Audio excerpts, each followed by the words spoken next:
Okay, so welcome to our seminar. My name is Mark Fuccio. I'm with Drobo. I'm my VP of Products here in Santa Clara, California.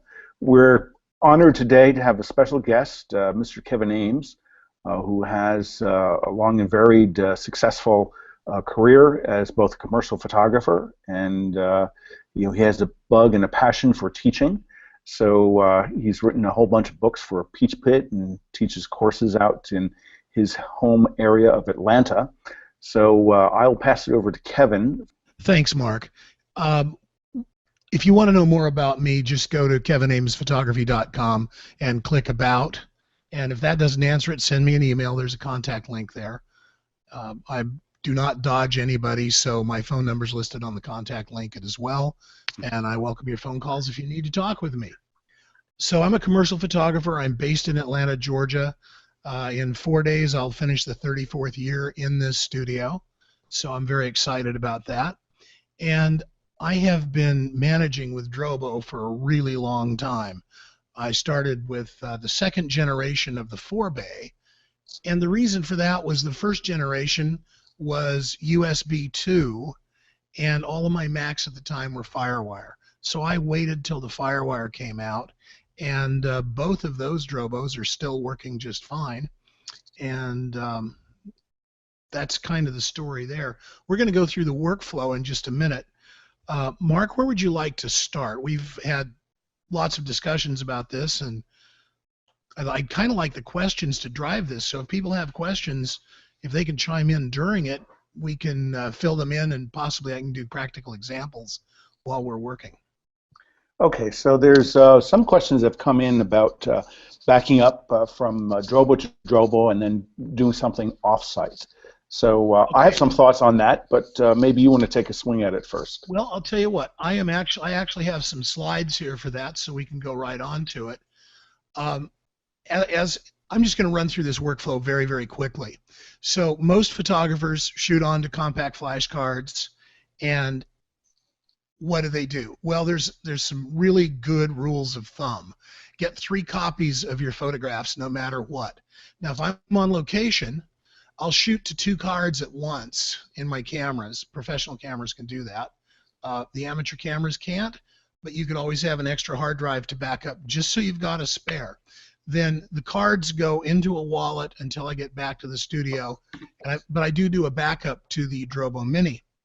When I'm shooting in the studio, I shoot tethered and to the cards, and I immediately copy them over to a 5D. So they're actually 4 copies because I shoot this to a Drobo Mini. I shoot directly into the Mini, and then as soon as the shoot's over, I copy it over to the Drobo 5D. So that's the initial archiving.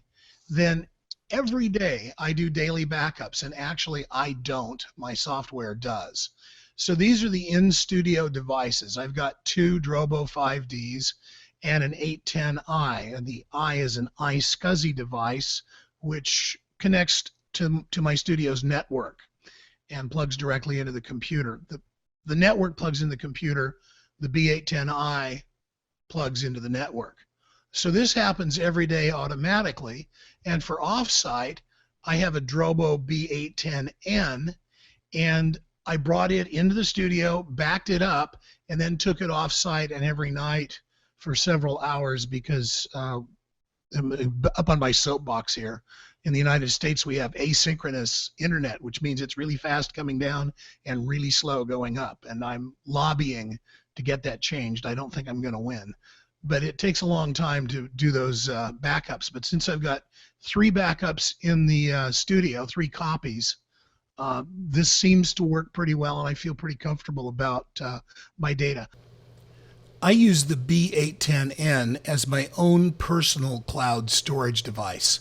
I can access individual files by using DroboAccess, and when I need a great big huge volume of files, let's say I had a catastrophe at this studio, I can bring it physically back into the studio, plug it into the network for a much faster copy of the data back into the system. The internet just backs it up using Carbon Copy Cloner.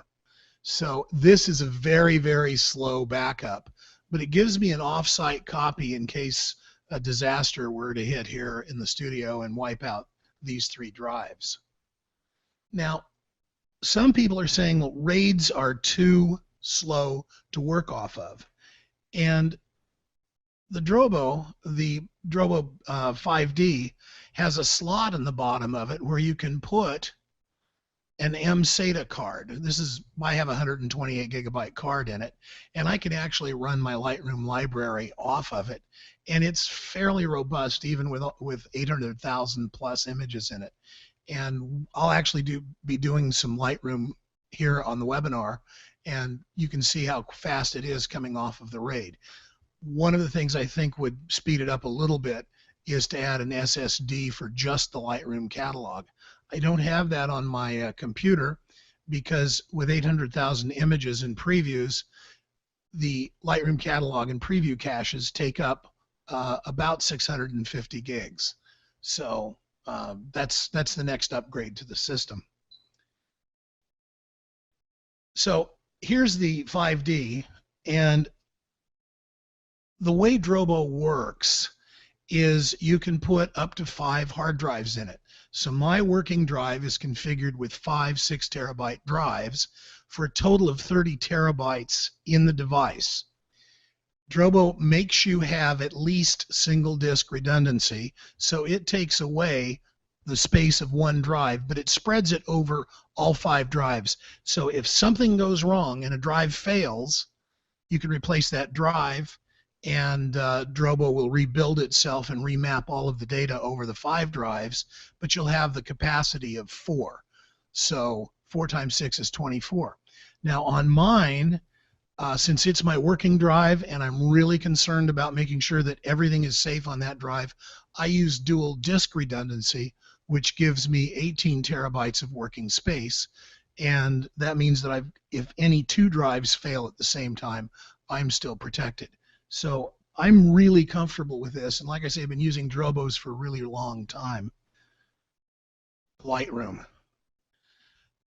Now, I've got Lightroom, I've got this computer at a very low resolution so people can actually read what's on my screen. But notice I've got 835,000 images running in Lightroom right now. And the reason for that is I got into a project, I had no idea it was going to be this big. I've shot over 600,000 pictures for that project alone. Most of them are time lapses, and what I'm doing is I'm documenting the construction of a really fabulous house in a more uptown neighborhood inside, very close to the city of Atlanta. I have mine broken up into 2 different folders, and the reason for this is because originally I was archiving everything to either CDs or DVDs. So I want to go through some different things and show you some examples of projects that I've picked for this webinar. The first thing that I discovered is that sometimes a still photograph, like this one of Turnagain Arm just outside of Anchorage, Alaska, doesn't tell the whole story. So I was there, let's see, what was it? Yeah, it was in 2009, and it was right after the 5D Mark II came out, and we could do video. And I saw this, and I realized the still picture just couldn't do this justice. So I shot a quick video, and what's really interesting is, now this is coming off of the Drobo, but you can see how the ice flows move, and it tells the story in a different way. The noise you're hearing is traffic in the street or on the highway behind me. But you get the idea, and we can scrub it, and you can see that the Drobo keeps up with it very nicely. And this was a big surprise. And as long as we're talking about motion, I have been doing some editing. You know, here's something I'm shooting for the gym that's in my building. And I can go over to Premiere, got it right here as a matter of fact, and I'm just going to play some of this. I'll mute the sound because that's going to be disturbing. But you can see that it's actually playing back in real time off of the Drobo. And I think that's unheard of with any other kinds of, even full screen like this. You can see the detail and there's no lag. So I'm pretty impressed with the way it works. And I think you will be too. Again, the key is that 5D with the MSATA card in the bottom. I don't mean to make this sound like a sales pitch, but I'm finding that this really is working for me, and I feel very protected because I'm not worried about losing any data. So, excuse me, Kevin, would you sure. compare and contrast your experience using the Drobo 5D with the MSATA accelerator card versus using pure SSD storage on your Mac Pro? Yes. Now, you mean using the pure SSD storage? Yes, that's correct. Yeah, the SSD is significantly faster, but all right. Take a quick look here. Let me just spin this down and look at all the folders that are on that hard drive. There are hundreds of them. And these all have, well, you'll notice here, some of these don't have very many images in them because that's how big, this is where I finally switched over to DVDs. Back up here, I was still using CDs and I could only get 50 pictures to a folder. So the reason I've got so many folders is because each one of these represents a CD, a DVD, or a Blu-ray up until the time that I really trusted hard drives to not fail. And of course, we know that there's a horrible truth in the world, and this is it. All hard drives fail, and if you don't back stuff up, ouch. Photographers are really lucky, Mark, and the reason we are is we can take a box, a small box, with a few drives in it, and store our entire life's work. And it's really amazing. I'm going to show you how I catalog some of my film in Lightroom without having to scan it. But hard drives die, and not having backups and not having a redundant way of knowing when a drive's going to go, the Drobo monitors them, and when one starts to go, it tells you, and you can just replace it. And you don't have to replace it instantly. That's what's really nice. You can, order another drive from wherever you get them, and when it comes in, you can just slip it in, replace the other one, and you can do it. It's hot swappable. So, like I say, I've got a huge number of images in here, and I have one folder down here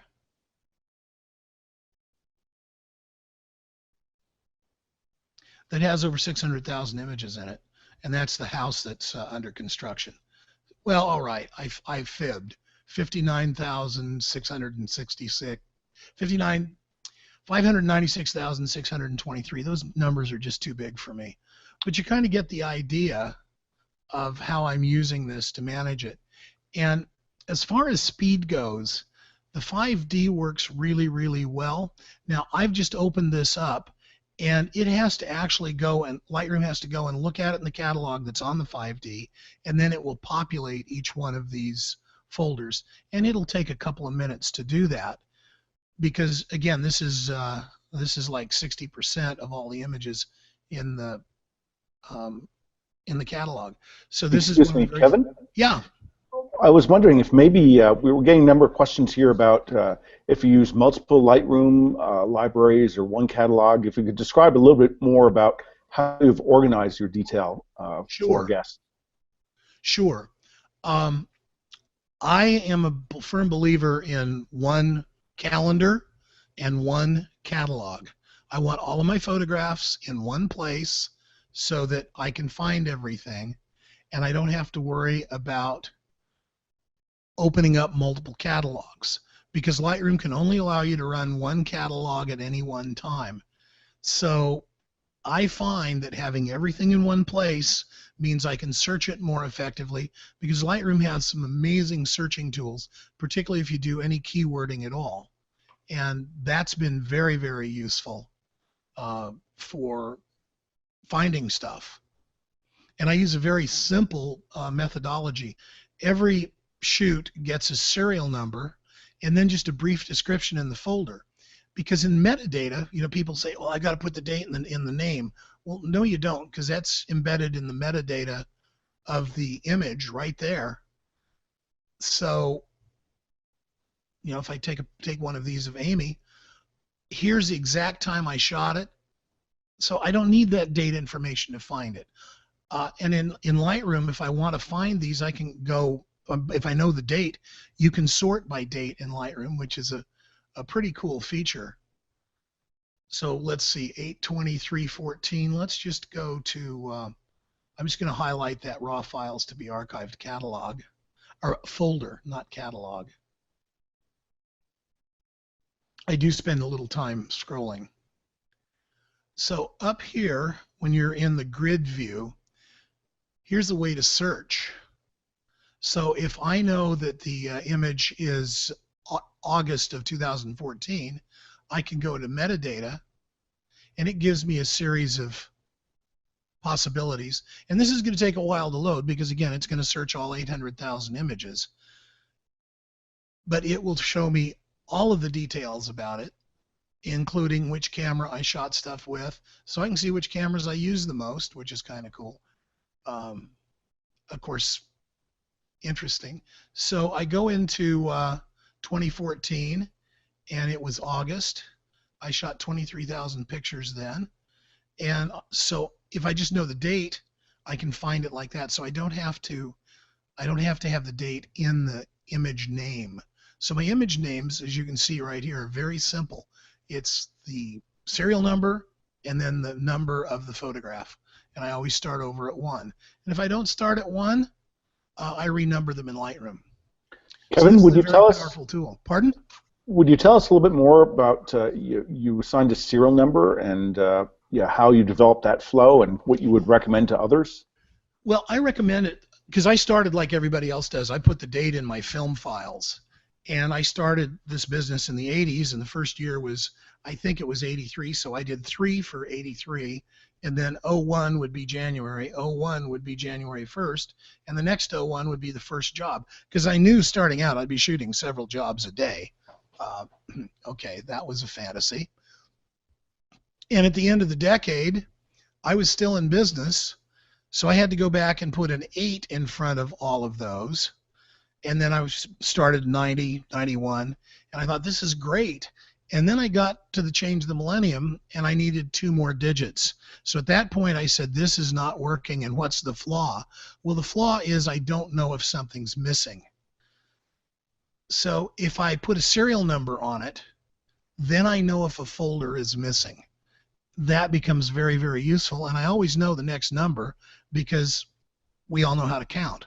But if I were a wedding photographer and I did all my filing by the groom's name and the bride's name, like Black Chapman for their wedding, what would the next logical pair or couple that's going to get married, what would their last names be that we would all agree on? And of course, that's insane. We can't agree on that because we have no way of knowing who's going to walk in the door and book us.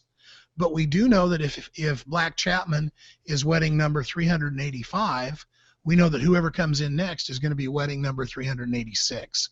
So then the folder number on these corresponds to the image number. So when I do a project, I can always refer back to the original images, and I don't keep my working files inside my digital negatives. I keep them in a separate folder called projects, and I do that because, again, remember, I was very much driven by optical media. As a matter of fact, I'll show you what I mean. So let me just drag this. So while that's coming up, would you just describe for the audience when you made the transition from optical media to a hard drive-based system? It's been about 3, well, everything was always on hard drives, but it's been about 3.5 years where I finally said, I just can't burn enough DVDs. And even though I was using Blu-rays and getting 25 gigabytes at a time, this project for the house is several terabytes. It was just way, way undoable. So it's been about 3 years, and I've been, like I say, you've seen the number of Drobos I have. But each so is one, that So is that the time that you built confidence and decided to get and use multiple Drobos? Well, I'd always had two Drobos, so I was using those to back up. And before Drobo, I had a couple of LaCie raids, and those scared me to death because I had to put the same exact drive in them, so I had to buy multiple drives.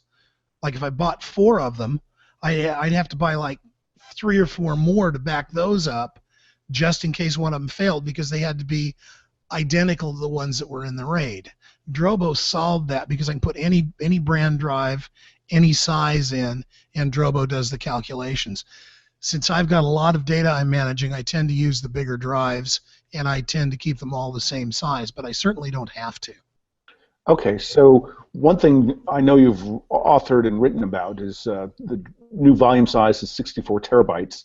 Yes. Would you share some of your thoughts on using that for others in the audience? Sure. Let me put this out of the way. Just to finish this really quickly, each of these is a CD. And the CDs, by the way, this project is 23 years old. It was done in 1994. Okay, 22 years old. And that disc still works. So this is the very first digital job that I did. It was for Scientific Atlanta. And I'm just going to drag this out of the way. I'm working with multiple monitors in case you're curious on how this is getting done. And in Photoshop, there's the file. I just wanted to share that with you because this was back in the day when nobody could do this, and it paid for the very first computer system and for the scanner. So there was real serious money in being able to do digital back then. Now the question was the 64 terabyte volume. This is Drobo Dashboard, and what Drobo Dashboard does is this manages my Drobos. So here are the actual devices that I showed you in the slide presentation, and this is my working Drobo, and it has, I've got 16.24 total terabytes. Not right now. Keeps me up to date. The 5D, the 2, is set up as a 64 terabyte volume. Now, the hard drives aren't big enough yet to give me 64 terabytes, but by formatting this at 64 terabytes, as the hard drives get bigger and bigger, I can just keep increasing the space without ever having to worry about going into multiple volumes. One of the nice things that it allows me to do is this is a time machine backup for my main machine. So my startup disk on my Mac Pro backs up here. On 5D1, you'll notice I've got two volumes. This was before it was possible to have a 64 terabyte volume. So I have two 16s because 32 was the maximum the Drobo could hold at the time. And they have since updated that.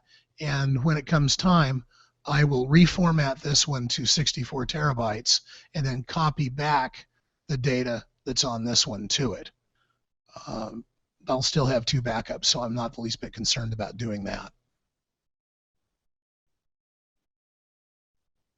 Does that answer the question for you, Mark? Yes, it does. And I think some of the other questions people have had about moving drives from one Drobo to another. What happens if a Drobo dies, and maybe you want to share a situation with your neighbor and your electrical storm there. Oh man, yeah. Christmas Eve day this last year, my townhouse complex got hit by lightning, and actually it was the Comcast cable node that got hit, and it took a big strike. It took out all the electronics in 8 units in that building, and that was everybody got killed. I lost flat screen. Oh gosh, my cable modem, Apple TV, Bose home theater, the whole bit. So that all had to be replaced. My iMac didn't get hurt because it was at the Apple store getting fixed. But a friend of mine, 2 doors down from me, has a Drobo 5N, and lightning took out all of the circuitry in the Drobo. He bought a new 5N, put the drive pack in, and all of his data was there. So, even living through being struck by lightning, I'm wondering. I guess about the only thing that could really destroy a Drobo is being run over by a Sherman tank. Uh, you know. So anyway, he was just really, really happy that none of his data was lost, and so that's it's anecdotal evidence to how well Drobo works to back up data. And what's really nice is, I told you I had those two second gens. As soon as I decide to put the third gens in, I can pull those drives right out of the second gen, put it in the third gen, and I instantly get 5 times faster data transfer. So really, truly amazing technology and Yes. very affordable. Yeah, so on that, let me just underscore that part of the reason if you move the drives from an older Gen 1 or Gen 2 into a Gen 3 Drobo and you get the 5x performance boost is a combination of two factors. Number one, it's got a USB 3 connection on it, and number two, internally, it's got a much faster microprocessor. So the combination of the two is something that's unique that only Drobo is the only RAID vendor that provides that sort of longevity and upgrade ability for its customers. Kevin, could you tell people, have you ever had a drive failure, and what is your reaction to it? Well, drive failures are frustrating. I did have a drive failure that had all of my projects on it. I want to go back to that that window that I showed you in Bridge. I lost everything that you see from the top to this. The drive it tanked. It was a 750 gigabyte drive, and it tanked. And it took me 3 days to load all of these CDs, DVDs, and Blu-rays using 3 computers over the network at once. It took me 3 days to load all that data back. So I never want to do that again. And as far as other hard drives failing, the pictures that you saw of the hard drive that had failed, well, let's see. That is one of a milk crate full of hard drives that has died over the years on me. You can see these are just some of them. I've been doing this for well over 20 years digitally, and they just die. So when they do, I don't really worry about it because I've been very, very focused on making sure that I've got really good backups. I used to use what's called JBOD, J-B-O-D, just a bunch of disks, and I realized very early on that that was a very poor way to do it. So I started using LaCie RAIDs, but I had a panic. LaCie doesn't manufacture their own stuff. They assemble parts, and when the parts are gone, the warranty's over. And I had 2 of their RAIDs, and one of the power supplies failed. So they said, well, sorry, there's nothing we can do. You're just going to have to throw it away. Well, we got in a conversation. They actually found me to their credit, they found me a power supply, and I was able to replace it. But now I don't have to worry about that. If an enclosure dies, a Drobo dies, I can get a new one and put the RAID pack in, and I don't have to worry about it. I just pull the drives out of the old one and put it back in. And I've never had to do that. The only person I've ever known that's had to do that is my neighbor Gunnar, who got hit by lightning.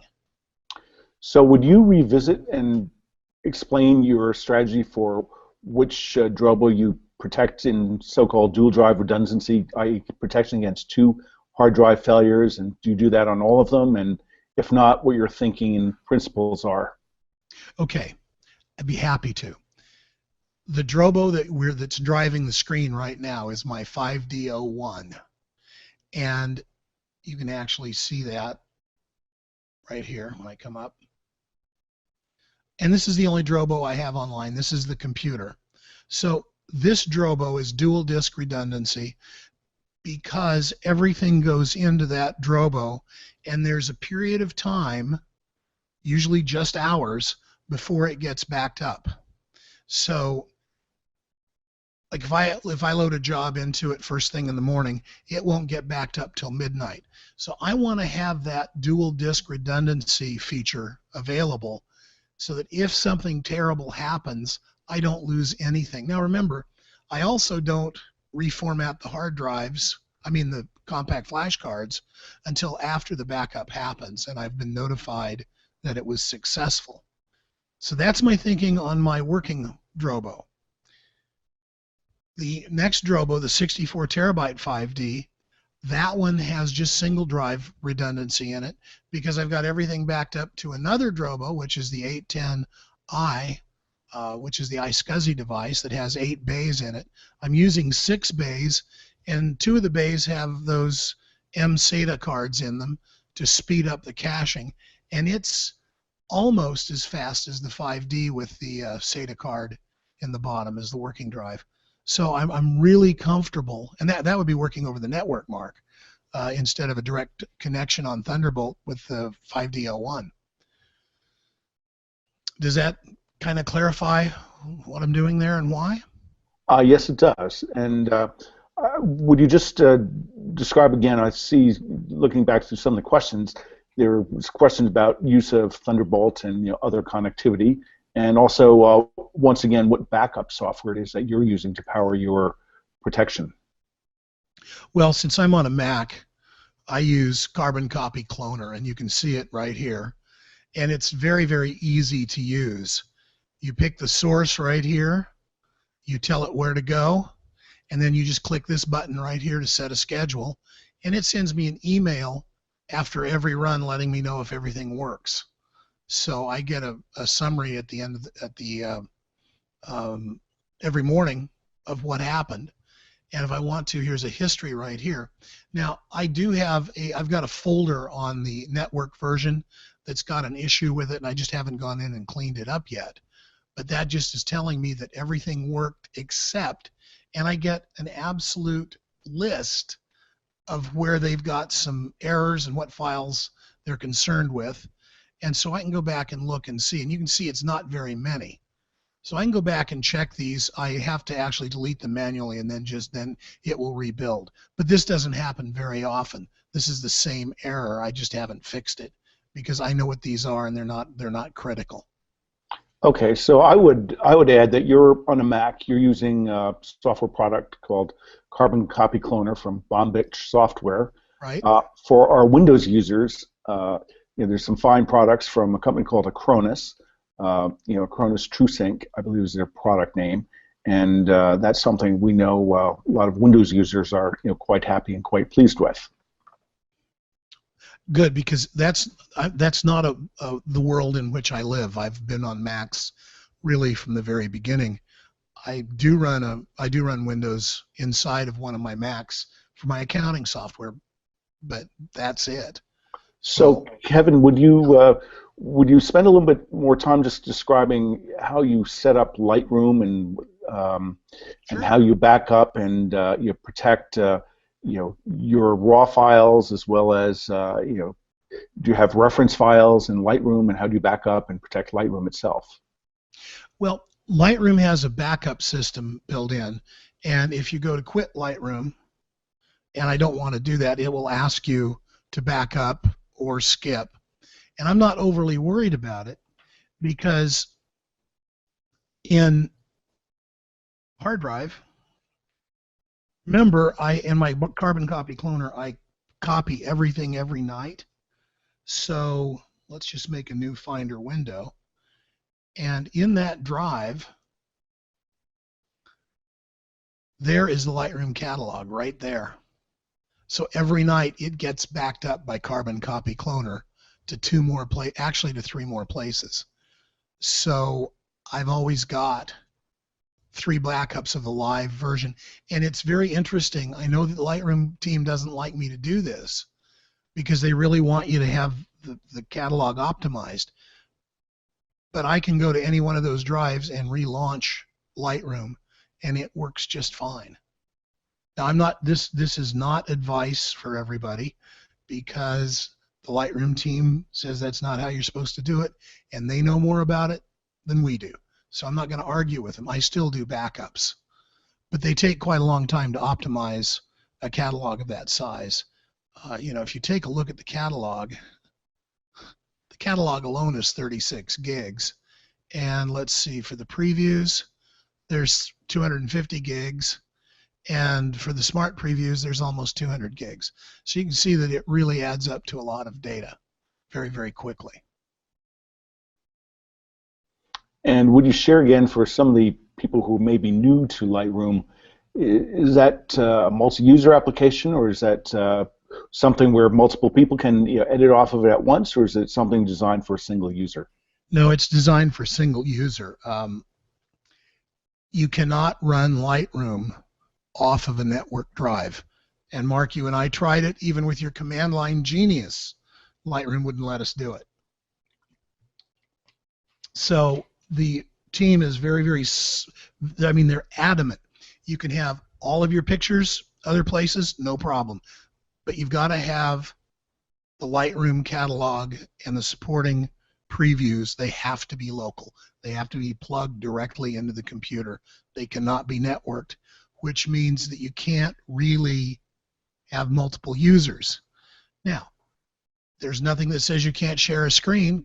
When I'm out of the studio and I have to get something from Lightroom and I need to find the image, I can screen share and go back and look at the screen and find the images, and then I can pull them using DroboAccess off of my B810N, and I can give people access to that to just pick the files that they need, and they can download them using their browser. Maybe when I have a Drobo Dashboard up, would you go back and there were some questions about dual drive redundancy? Sure. And how it's set up and managed. So sure, be glad to show that. So dual, it's under the Drobo settings, and it's right here. It's just a simple checkbox. All you have to do is go into, let me walk through it from the very beginning. So you have your Drobo dashboard. You pick the one that you want to do dual drive redundancy. You select it. And then Drobo settings, and just click dual disk redundancy, and that automatically remaps the Drobo. Now it'll take a while for it to shuffle the data around and get everything stable, and it'll be blinking yellow lights at you. Don't worry about that. That's normal. And anytime you see flashing yellow lights, that means that Drobo is remapping things. So A, don't turn it off. B, don't pull a hard drive out of it. And C, go ahead and use it any way you want to, because all of your data is still available. The other one that I uncheck is disk drive spin down. I don't want to take the lag time for the drives to come back up, so I let them run 24/7. And with the new hard drives with a 1,000,000-hour mean time between failure, I know I'm going to have to replace them every 5 or 6 years, but it just really isn't a problem, because what's happening is I'm increasing the amount of data that I use, so I'm replacing them with bigger hard drives. I need more space more rapidly than the drives begin to fail. And another thing that I do, Mark, is as I put a drive in the Drobo, I just write on the label of the drive the date I put it in service. So, just the month and the year. Right. I think that's a good practice, because one of the questions we get a lot is, how often should I replace drives in my Drobo? And I think the guiding principle should be, what is the manufacturer's warranty? Is it 1 year, 3 years? Some drives have higher warranty periods, and that's basically is an indication of what the manufacturer expects its life to be. So what I try to do is about 6 months before that, like you, I put a little label on it, just the month and the year, and about 6 months beforehand, I'll start to get additional drives and then pop a drive out and put one in. Recently, I've gone through exercise and upgrading from 3 terabyte to 6 terabyte drives, and I think this is a good prudent, strategy. Something I'd like to show is, you'll notice that I've got yellow warnings. Now, this drive isn't going to fail. I just need more space, because these are 4 terabyte drives, instead of 6s.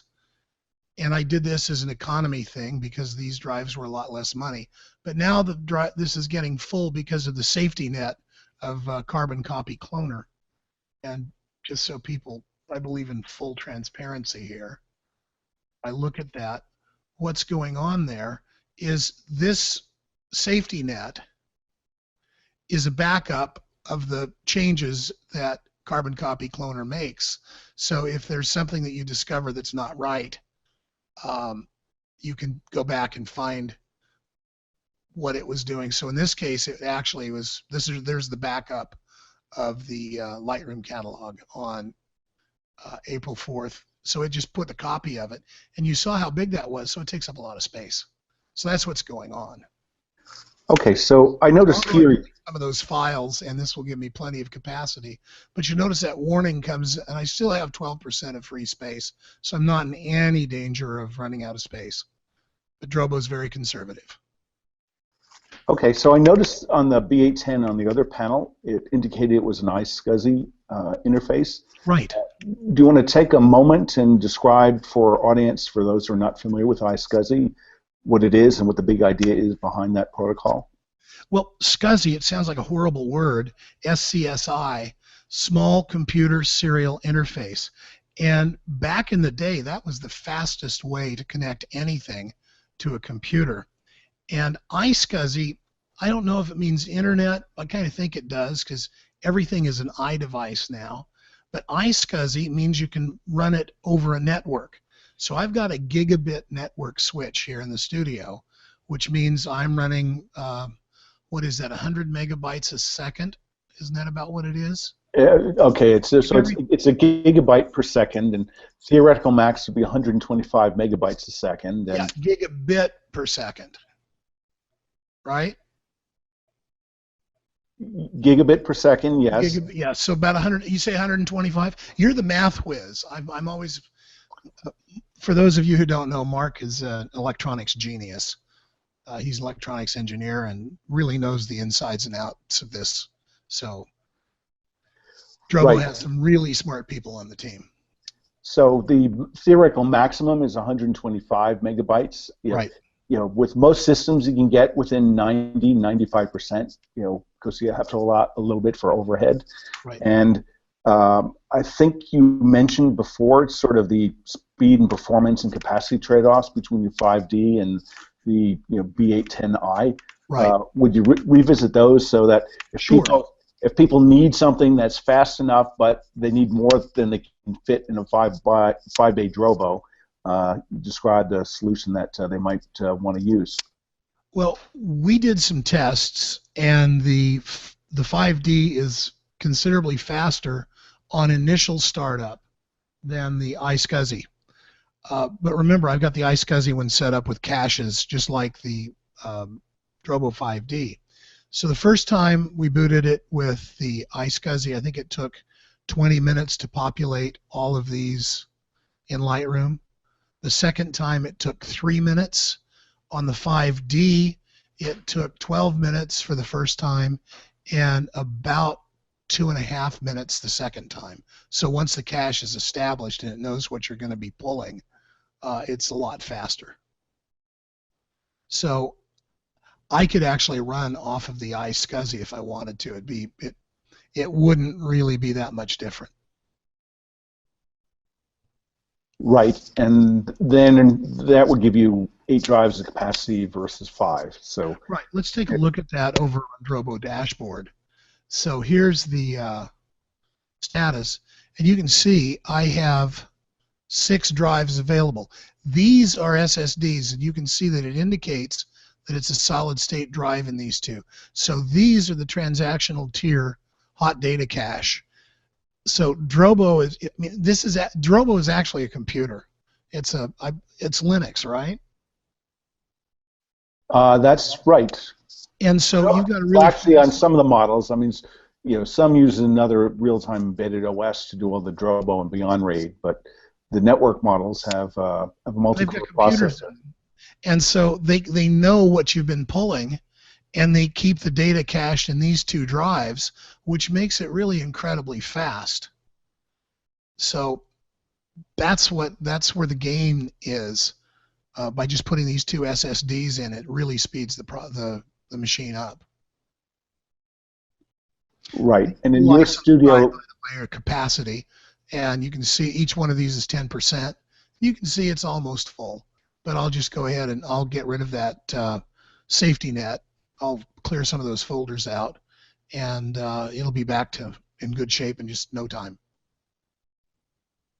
I haven't done it because I wanted to show people on the webinar how Drobo talks to them.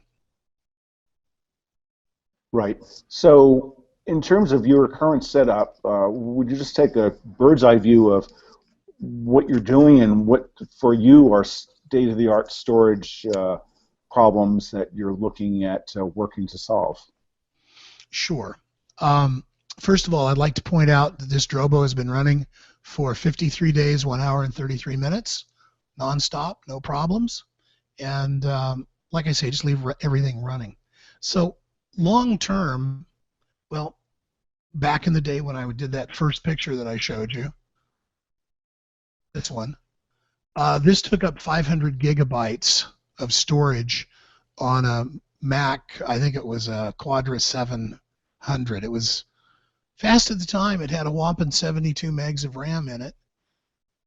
And we had to borrow a 1 gigabyte hard drive to transport this to the service bureau to get the film output. That drive cost $1,500 back then for a single gigabyte of storage, and now it's down to what, 2 or 3 cents a gigabyte. So I think that we're just going to keep shooting more and more and bigger files, and our storage issues are going to continue. Right now, though, the hard drive development seems to be going faster than we're filling up our Drobos.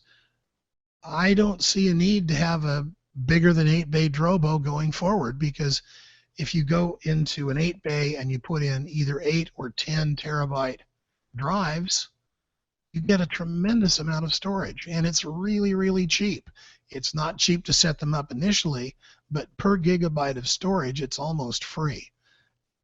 And the other debate that's out there is, well, what do you throw away? And I throw away nothing, because I don't know what I was thinking all the way through when I was doing a photograph.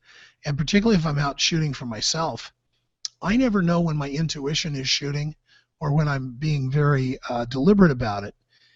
And I'll go back and see things that I didn't see because my eye wasn't as sophisticated when I was first starting out, but I see things now that I didn't see then, and I was really glad I saved everything. So I've got basically every photograph I've ever shot either on film or in digital. And if we've got just a minute, Mark, I want to share how I do that. I just set up a light box and photographed the slide pages with a 20 megapixel digital camera. And I can zoom in enough, and you can see how fast Drobo snaps those in. A very dear friend of mine in Nevada, this was her partner, and he died about 3 years ago, and she didn't have any pictures. I ran across these getting ready for the webinar, and so I've sent them to her. This is slide film, and so these become treasures because people get to see things. You know, I can supply things that I've kept because just for the simple fact that I've kept them. And let's just go back and do this to fit rather than to fill. So it's all the stuff that we shot on film. This was done in 1989. I had an intern do this for me, actually. And what I did was I had them look at the slide frames, and usually there was a date on them. And then this is the 453rd slide page, and it's in binder number 13. So again, I can go right to it, and I can put my hand on any of these slides. So this is the intermodal facility just outside of Atlanta, where rail cars get traded for the semis. The trailers on the semis go on rail cars, and I'm up on top of one of the big cranes to shoot this. Now, I didn't really worry about the exposure. I just needed to know what the content was. Then I can go back and find the slide.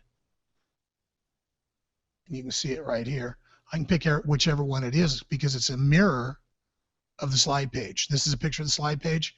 Okay, there's a picture of, it looks like a picture of some of the workers there. If I ever need that, there's my 4x5 in the background when I was doing the real photos with. But it gives you an idea of cataloging all of your images. So there's no reason that we can't catalog everything we've shot, even in film. And Drobo keeps it for me, so I've got it instantly whenever I want it. All I have to do is add some metadata right here, and I haven't done that yet. I know, shame on me. I get busy, don't get it all done, but I've got at least this much done. Okay, so Kevin, we're coming up on 5 minutes left, and I see there's a number of questions, again, going back to sort of the, the 3-2-1 element of backup, and I think in your case you're sort of like 3-2, and I know you're working on solving the offsite backup piece, but could you just give us a little bit more of a step-by-step illustration of what it's like to set up your backups, and do you do one backup job, or do you have multiple jet backup jobs from Drobo to Drobo? Just give it a little bit more detail on that, please. I have multiples, and here are the tasks that I have right now. So this is the network drive, and this is the working drive. This is the 64 terabyte. You can see that right here. And I have scheduled this. The next run will be it'll be tomorrow morning at 1 in the morning, and the working Drobo will copy to the 64 terabyte, and it'll copy all the files.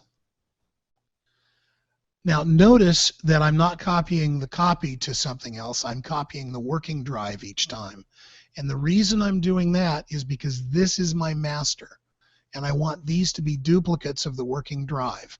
I don't want there to be any chance of this drive maybe not having the same stuff on it that this one does. So I always back them up directly. So the 5D, this happens to be the volume. That's why it's got an 01 there. Okay, and would you clarify, does Carbon Copy Cloner validate data to make sure it was copied? Yeah, it does. A byte of data is cut into 8 bits. It does a bit-by-bit comparison as it does the copy. So it's very, very accurate. I've never had a problem finding anything. And I'm so glad I did this. Somehow I had one whole folder of images. I must have not been thinking, and I deleted them. I was able to go to the backup and find them and pull it, drag it back over, and everything was fine again. So I'm okay, and I would like to expand on the idea of backup and integrity. Is one thing that Drobos do is in the background they do data scrubbing, and what this means is it goes through and checks the integrity of the data. If it finds there's been a bit flip or something, it will repair it. So it does this depending on the model of Drobo and the capacity. Anywhere from 30 to about 150 days. So it does a lot in the background, and this is why some people may, say, "Hey, I haven't been doing anything, but still, Drobo, I hear the drive spinning. What is it doing?" So it does a lot of housekeeping. Some of it is checking the integrity of data scrubbing. Also, it may be defragmenting and relaying out the data, to optimize it and give you better performance.